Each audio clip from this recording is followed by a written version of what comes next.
Halo adik-adik, salam ceria. Oke, masih bersama dengan kata-kata. Kita belajar IPS kali ini adalah tentang sejarah. Sejarah apa ya? Ya, kita akan membahas tentang sejarah kerajaan-kerajaan yang ada di Indonesia. Kerajaan apa saja? Semua kerajaan yang bercorak beragama Hindu, Buddha, dan juga Islam. Sudah siap adik-adik? Tetap semangat!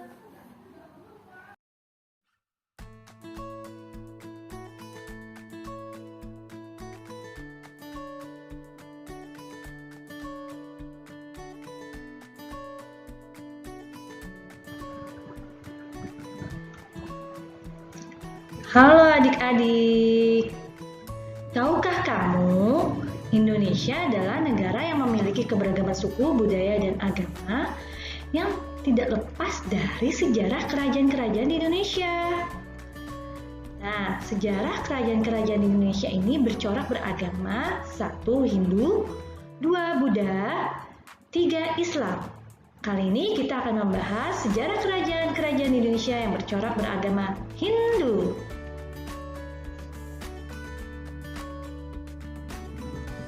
Sebelum berpetualang ke masa lalu, kita buka dulu nih peta petualangan kita.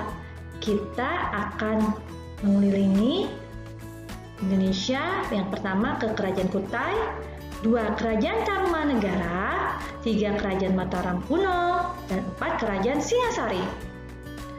Siapkan dulu kapal layarnya. Jangan lupa untuk membawa kompas supaya tidak tersesat. Kita berlayar menuju Kerajaan Kutai.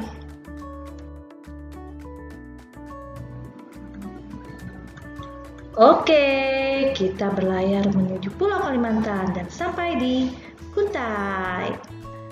Nah, Kutai ini adalah merupakan kerajaan yang terletak di Kalimantan Timur. Kerajaan Hindu tertua dan pertama di Indonesia.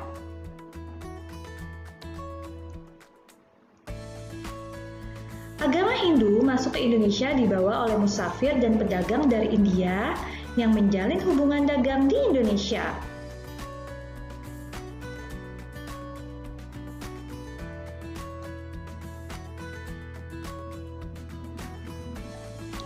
Raja-raja yang pernah memerintah di Kerajaan Kutai antara lain yaitu Raja pertama Kudungga, lalu Raja kedua Aswawarman, dan yang ketiga adalah Raja Mulawarman. Raja yang ketiga atau Raja Mulawarman ini terkenal sebagai raja yang memimpin Kutai dengan masa kejayaan. Ini adalah contoh atau gambaran wajah Raja Mulawarman dari Kerajaan Kutai.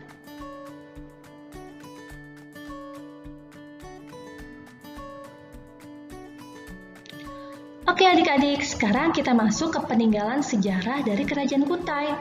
Apa ya maksudnya peninggalan sejarah? Peninggalan sejarah adalah bukti bahwa kerajaan ini benar-benar ada adik-adik, jadi bukan sekedar dongeng saja. Nah, apa saja ya peninggalan sejarah dari Kerajaan Kutai? Yang pertama adalah prasasti Yupa. Prasasti biasanya ada yang terbuat dari batu, contohnya seperti ini adik-adik.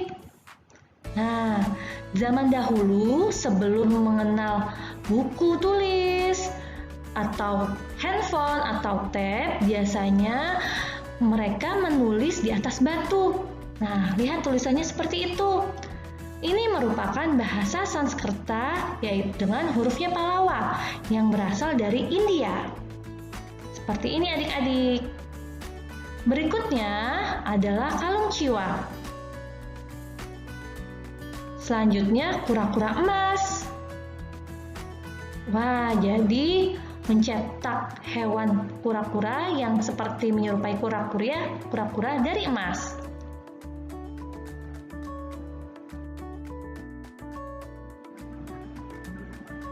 Oke, berikutnya kita berlayar menuju Kerajaan Tarumanegara. Sudah sampai adik-adik. Nah, berikut adalah letak Kerajaan Tarumanegara. Kerajaan Tarumanegara terletak di bagian Jawa Barat dan merupakan kerajaan Hindu pertama dan tertua di Pulau Jawa.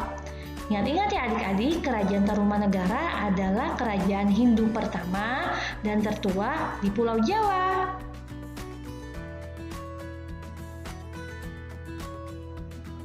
Nah, gambar ini adalah peta peninggalan sejarah dan wilayah kekuasaan Tarumanegara.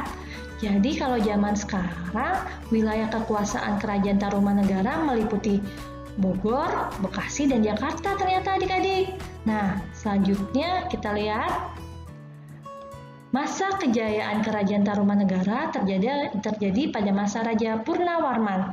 Raja Purnawarman ini sangat diagungkan dan dihormati oleh masyarakat kerajaan Tarumanegara adik-adik karena Raja Purnawarman terkenal baik hati dan rajin bersedekah.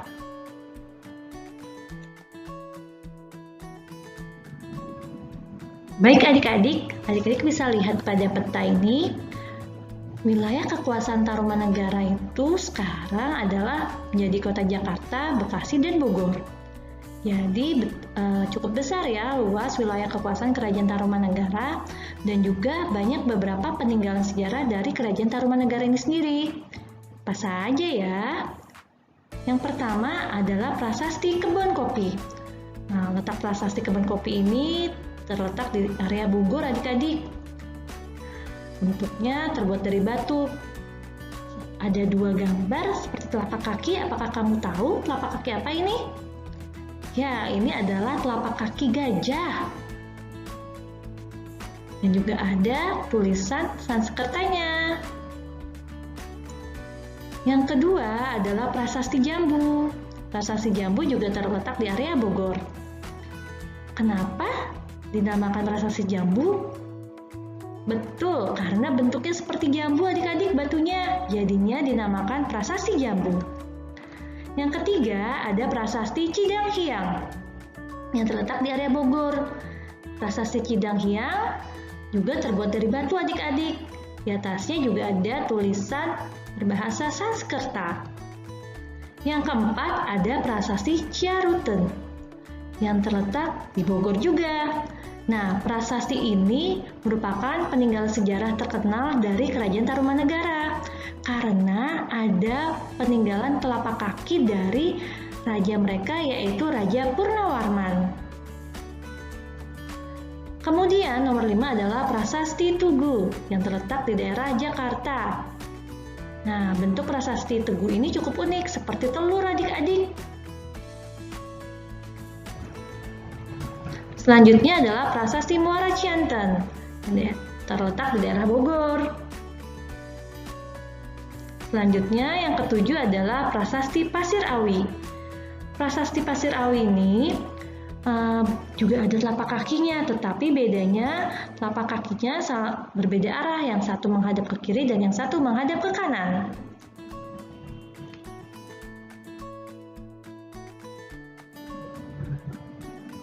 Oke, perahu kita berlayar lagi adik-adik menuju Mataram.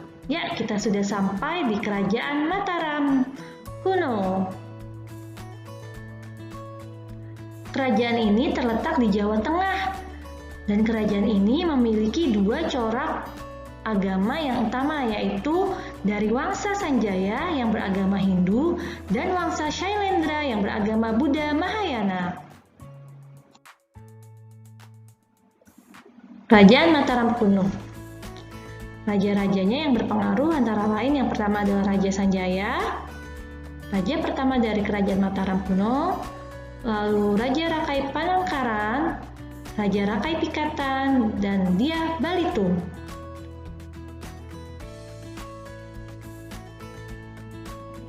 Berikut adalah situs peninggalan sejarah dari Kerajaan Mataram kuno. Yang pertama adalah Candi Prambanan. Candi Prambanan merupakan candi yang bercorak beragama Hindu dengan ciri-ciri tinggi ke atas dan ramping. Dan candinya berletak berjauhan tetapi masih dalam satu kelompok. Yang kedua adalah Candi Gedong Songo, yang juga bercorak beragama Hindu. Selanjutnya, Candi Kalasan. Nah, Candi Kalasan ini adalah peninggalan sejarah dari Kerajaan Mataram kuno, namun yang bercorak agama Buddha, adik-adik. Lihat perbedaannya ya, coba kalian amati. Selanjutnya, Candi Borobudur, yang juga merupakan peninggalan Kerajaan Mataram kuno, namun yang bercorak beragama Buddha. Oke, adik-adik bisa bedakan ya, bisa bandingkan juga antara Candi Prambanan dengan Candi Borobudur. Candi Prambanan bentuknya ramping dan tinggi ke atas, sedangkan Candi Borobudur bentuknya melebar ke samping. Nah, itu salah satu ciri perbedaan candi yang bercorak agama Hindu dan beragama Buddha.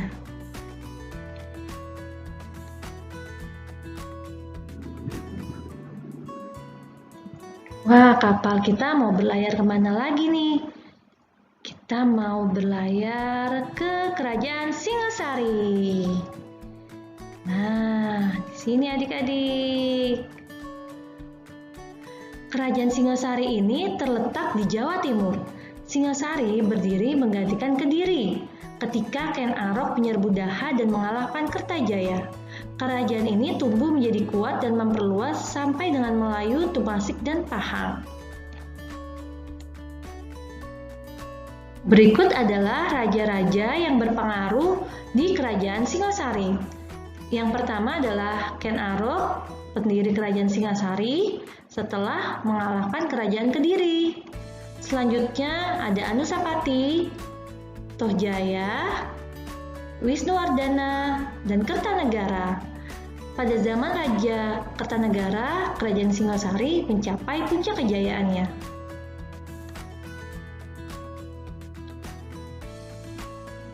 Kerajaan Singasari adalah salah satu kerajaan di Indonesia yang bercorak beragama Hindu. Berikut peninggalan sejarahnya. Yang pertama, Candi Jawi. Kedua, Candi Singasari. Ketiga, Candi Kidal. Dan keempat, Candi Jago.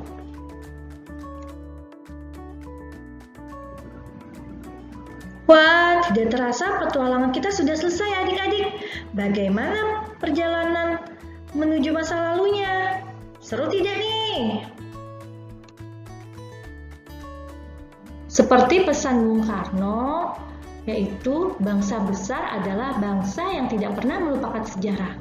Jadi, adik-adik sebagai anak-anak Indonesia yang merupakan anak-anak dari bangsa besar sebaiknya tidak pernah melupakan sejarah, tetapi menghargai sejarah dan bisa belajar pengalaman dari sejarah yang telah terjadi.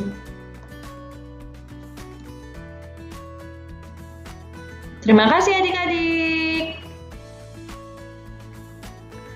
Oke adik-adik, terima kasih untuk pembelajaran kali ini. Semoga pembelajaran kali ini bermanfaat ya buat kamu.